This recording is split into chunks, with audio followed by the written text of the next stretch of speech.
Well, this is it.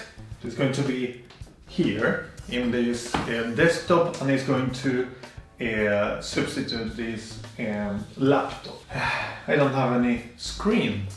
It should have come today, but not sure why screen is not here, and I need to wait maybe one more day. Well, I'm not sure what to do. I think I'm going to cut the vlog here, and then tomorrow I will try to make another unboxing of the screen I bought.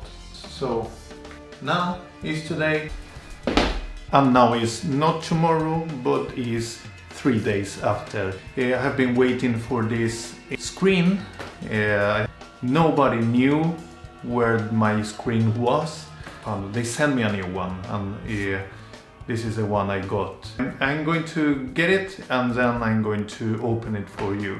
So wait a few seconds.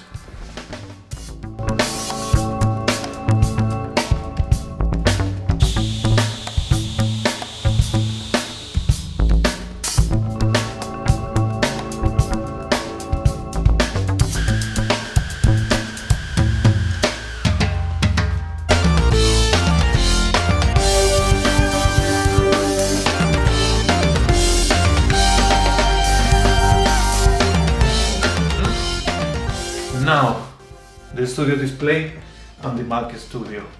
Let's try if it's work. I will be back at you. Maybe not today, but maybe another day.